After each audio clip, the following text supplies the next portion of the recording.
Hi ಸ್ನೇಹಿತರೆ, welcome to our channel Mithun Raj ಅಡುಗೆ ಮನೆ. ಇವತ್ತಿನ ವಿಡಿಯೋದಲ್ಲಿ ಸ್ಪೆಷಲ್ ಆಗಿ ನಾನು ಸ್ವೀಟ್ ಮಾಡಿ ತೋರಿಸ್ತಾ ಇದ್ದೀನಿ. ದೇವರ ನೈವೇದ್ಯಕ್ಕೂ ಚೆನ್ನಾಗಿರುತ್ತೆ. ಇಲ್ಲ ಸಣ್ಣ ಪುಟ್ಟ ಪಾರ್ಟಿ ಇದೆ, ಫಂಕ್ಷನ್ ಇದೆ ಅಂದಾಗ ಹೊಸದಾಗಿ ಏನಾದರೂ ಸ್ವೀಟ್ ತಿನ್ನಬೇಕು ಅಂತ ಅನಿಸಿದಾಗ ಈ ಸ್ವೀಟ್ ಬೆಸ್ಟ್ ಅಂತ ಹೇಳ್ತೀನಿ.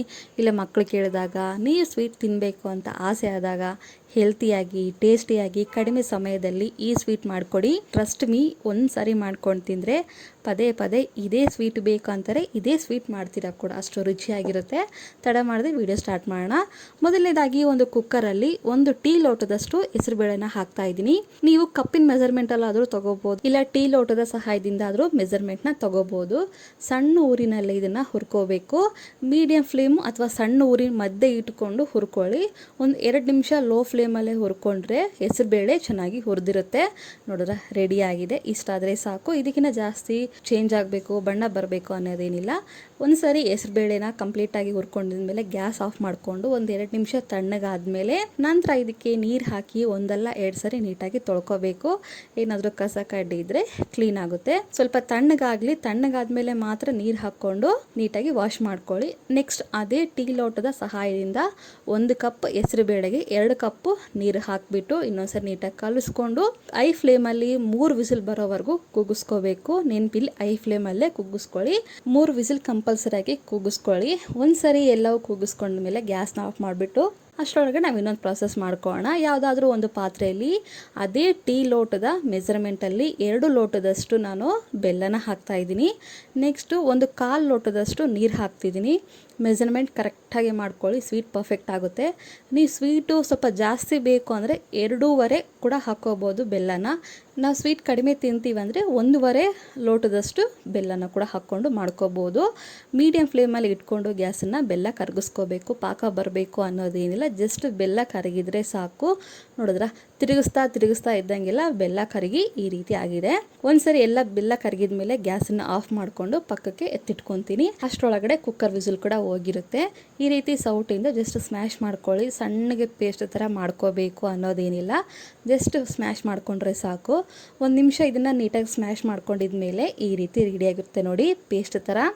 ಒಂದು ಸಾರಿ ಸ್ವೀಟ್ ಮಾಡ್ಕೊಳ್ತೀನಿ, ಟ್ರಸ್ಟ್ ಮೀ, ಫಿದಾಗಿ ಹೋಗ್ತೀರ, ಅಷ್ಟು ರುಚಿಯಾಗಿರುತ್ತೆ. ಆ್ಯಂಡ್ ನಿಮ್ಮೆಲ್ಲರ ಹತ್ರ ಒಂದು ರಿಕ್ವೆಸ್ಟ್, ನನ್ನ ಚಾನಲ್ನ ಮೊದಲನೇ ಬಾರಿ ನೋಡ್ತಿದ್ರೆ ಪ್ಲೀಸ್ ಎಲ್ಲರೂ ದಯವಿಟ್ಟು ಸಬ್ಸ್ಕ್ರೈಬ್ ಮಾಡ್ಕೊಳ್ಳಿ. ನಂತರ ಒಂದು ಕಡಾಯಿ ಅಥವಾ ಒಂದು ಪಾತ್ರೆಯಲ್ಲಿ ಅದೇ ಟೀ ಲೋಟದ ಮೆಜರ್ಮೆಂಟಲ್ಲಿ 1/2 ಕಪ್ಪಿನಷ್ಟು ನಾನು ತುಪ್ಪ ತೊಗೊಂಡಿದ್ದೀನಿ. ಕಂಪಲ್ಸರಿಯಾಗಿ ತುಪ್ಪನೇ ಯೂಸ್ ಮಾಡಿ, ಎಣ್ಣೆನ ಯೂಸ್ ಮಾಡೋಕ್ಕೆ ಹೋಗಬೇಡಿ. ಒಂದು 10-12 ಗೋಡಂಬಿನ ಹಾಕಿಬಿಟ್ಟು ಸಣ್ಣ ಊರಿನೆಲ್ಲ ಇದನ್ನು ಹುರ್ಕೊತೀನಿ. ನೀವು ಬೇಕಿದ್ರೆ ಗೋಡಂಬಿ ಹಾಕ್ಕೋಬೋದು, ದ್ರಾಕ್ಷಿ ಹಾಕ್ಕೋಬೋದು. ನಾನು ಸದ್ಯಕ್ಕೆ ಇಷ್ಟೇ ಇದ್ದರೆ ಚೆನ್ನಾಗಿರುತ್ತೆ ಅಂತ ಜಸ್ಟ್ ಗೋಡಂಬಿ ಮಾತ್ರ ಹಾಕ್ಕೊಂಡಿದ್ದೀನಿ.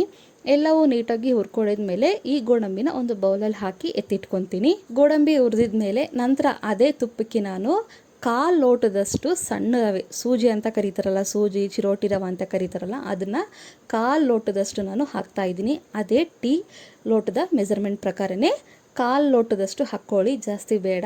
ಸಣ್ಣ ಊರಿನಲ್ಲೇ ಒಂದು 2 ನಿಮಿಷ ಇದನ್ನು ಫ್ರೈ ಮಾಡಿಕೊಂಡ್ರೆ ರವೆ ನೀಟಾಗಿ ಫ್ರೈ ಆಗುತ್ತೆ. ನೋಡೋರ ಕಲರ್ ಕೂಡ ಸ್ವಲ್ಪ ಗೋಲ್ಡನ್ ಕಲರ್ ಬಂದಿದೆ. ಇಷ್ಟಾದರೆ ಸಾಕು, ಇದಕ್ಕಿಂತ ಜಾಸ್ತಿ ಏನು ಬೇಡ. ನಂತರ ಅದೇ ಲೋಟದ ಸಹಾಯದಿಂದ ಒಂದು 1/4 ಲೋಟದಷ್ಟು ಒಣ ಕೊಬ್ಬರಿನ ಹಾಕ್ತಾ ಇದ್ದೀನಿ. ನಿಮ್ಮ ಹತ್ರ ಒಣ ಕೊಬ್ಬರಿ ಇದ್ರೆ ಆದರೂ ಹಾಕ್ಕೊಳ್ಳಿ, ಇಲ್ಲ ಹಸಿ ಕೊಬ್ಬರಿ ಇದ್ದರೆ ಆದರೂ ಹಾಕ್ಕೊಳ್ಳಿ, ಯಾವುದಾದ್ರೂ ಹಾಕ್ಕೊಳ್ಳಿ, ಚೆನ್ನಾಗಿರುತ್ತೆ. ಅದನ್ನು ಕೂಡ 1 ನಿಮಿಷ ನೀಟಾಗಿ ಫ್ರೈ ಮಾಡ್ಕೊಂಡಿದ ಮೇಲೆ ಸ್ವಲ್ಪ ಹೆಸರುಬೇಳೆ ಪೇಸ್ಟನ್ನ ಹಾಕಿ ನೀಟಾಗಿ ಕಲಿಸ್ಕೋಬೇಕು. ಒಂದು ಸಾರಿ ಹಾಕಿ ಕಲಿಸ್ಕೊಂಡಿದ ಮೇಲೆ ನೆಕ್ಸ್ಟ್ ಮಿಕ್ಕಿದ್ದೆಲ್ಲ ಹೆಸರುಬೇಳೆ ಪೇಸ್ಟನ್ನು ಹಾಕಿಬಿಟ್ಟು ಇನ್ನೊಂದ್ಸರಿ ನೀಟಾಗಿ ಕಲಿಸ್ಕೊತೀನಿ. ಗ್ಯಾಸನ್ನು ಲೋ ಫ್ಲೇಮಲ್ಲೇ ಇಟ್ಕೊಳ್ಳಿ, ಯಾವುದೇ ಕಾರಣಕ್ಕೂ ಐ ಫ್ಲೇಮಲ್ಲಿ ಇಟ್ಕೋಬೇಡಿ, ಯಾಕೆಂದರೆ ಒತ್ತೋಗ್ಬಿಡುತ್ತೆ. ಹೆಸರುಬೇಳೆ ಅಲ್ವಾ, ಅದಕ್ಕೋಸ್ಕರ ಬೇಗ ಸೀದೋಗ್ಬಿಡುತ್ತೆ. ಒನ್ಸ್ ನಾವು ಈ ರೀತಿ ಕಲಿಸ್ತಾ ಎಂದಾಗೆಲ್ಲ ಗಟ್ಟಿ ಆಗ್ತಾ ಹೋಗುತ್ತೆ. ನೋಡಿದ್ರೆ ಯಾವ ಥರ ಗಟ್ಟಿಯಾಗಿದೆ.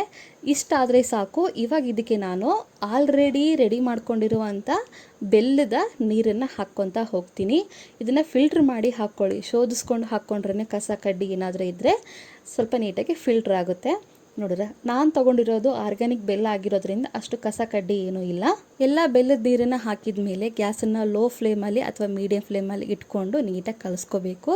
ಯಾವುದೇ ರೀತಿ ಗಂಟಿರಬಾರ್ದು. ಕಲಿಸ್ತಾ ಈ ರೀತಿ ಕನ್ಸಿಸ್ಟೆನ್ಸಿ ಆಗಿದೆ ನೋಡಿ. ನೆನಪಿರಲಿ, ನೀವು ಬೇಕಿದ್ರೆ ಮೀಡಿಯಂ ಅಥವಾ ಲೋ ಫ್ಲೇಮಲ್ಲಿ ಇಟ್ಕೊಂಡು ಮಾತ್ರ ಮಾಡ್ಕೋಬೇಕು. ನೆನಪಿರಲಿ, ಈ ರೀತಿ ಕಲಿಸ್ತಾ ಇದ್ದಂಗೆಲ್ಲ ಸ್ವಲ್ಪ ಗಟ್ಟಿಯಾಗುತ್ತೆ. ನಂತರ ಇದಕ್ಕೆ ಅರ್ಧ ಸ್ಪೂನಷ್ಟು ಏಲಕ್ಕಿ ಪುಡಿ ಹಾಕ್ಕೊಂಡು ಆಲ್ರೆಡಿ ಫ್ರೈ ಮಾಡ್ಕೊಂಡಿರುವಂಥ ಗೋಡಂಬಿನ ಕೂಡ ಹಾಕಿ ಇನ್ನೊಂದ್ಸರಿ ಕಲಿಸ್ಕೊತೀನಿ. ಒಂದ್ಸರಿ ಬೆಲ್ಲದ ನೀರು ಹಾಕಿದ ಮೇಲೆ ಜಾಸ್ತಿ ಹೊತ್ತು ಕಲಿಸ್ಕೊತ ಇರಬೇಕು ಅನ್ನೋದೇನಿಲ್ಲ.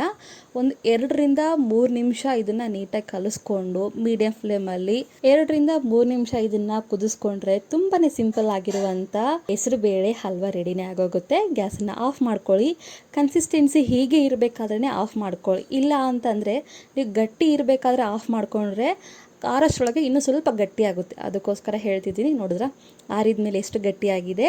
ಅದಕ್ಕೇ ಬೆಲ್ಲ ಹಾಕಿದ ಮೇಲೆ 2-3 ನಿಮಿಷ ನೀಟಾಗಿ ಕುದಿಸ್ಕೊಂಡು ನಂತರ ಗ್ಯಾಸ್ ಆಫ್ ಮಾಡ್ಕೊಂಡ್ಬಿಟ್ರೆ ಕನ್ಸಿಸ್ಟೆನ್ಸಿ ಪರ್ಫೆಕ್ಟ್ ಆಗುತ್ತೆ. ಆರಿದ ಮೇಲೆ ಕೂಡ ಜಾಸ್ತಿ ಗಟ್ಟಿ ಆಗೋದಿಲ್ಲ. ನೋಡಿದ್ರೆ ಎಷ್ಟು ಸಿಂಪಲ್ ರೆಸಿಪಿ ಅಲ್ವಾ. ಹೆಲ್ತಿ ಕೂಡ. ತುಪ್ಪ ಮತ್ತು ಹೆಸರುಬೇಳೆ ತುಂಬಾ ಒಳ್ಳೆಯದಲ್ಲ ಆರೋಗ್ಯಕ್ಕೆ. ಖಂಡಿತ ಈ ರೆಸಿಪಿನ ಟ್ರೈ ಮಾಡ್ತೀರಾ ಅಂದ್ಕೊಂಡಿದ್ದೀನಿ. ಮಕ್ಕಳಿಗಂತೂ ತುಂಬಾ ಒಳ್ಳೇದಂತ ಹೇಳ್ಬೋದು. ಖಂಡಿತ ಈ ರೆಸಿಪಿ, ಈ ಸ್ವೀಟ್ ನಿಮಗೆ ಇಷ್ಟ ಆಗುತ್ತೆ ಅಂದ್ಕೊಂಡಿದ್ದೀನಿ. ಇಷ್ಟ ಆದರೆ ನನ್ನ ಚಾನಲ್ನ ಲೈಕ್, ಶೇರ್, ಕಮೆಂಟ್ ಮಾಡೋದನ್ನು ಮಾತ್ರ ಮರಿಬೇಡಿ. ಓಕೆನಾ? ಮುಂದಿನ ವೀಡಿಯೋದಲ್ಲಿ ಮತ್ತೆ ಸಿಗ್ತೀನಿ. ಅಲ್ಲಿವರೆಗೂ ಟೇಕ್ ಕೇರ್. ಬಾಯ್.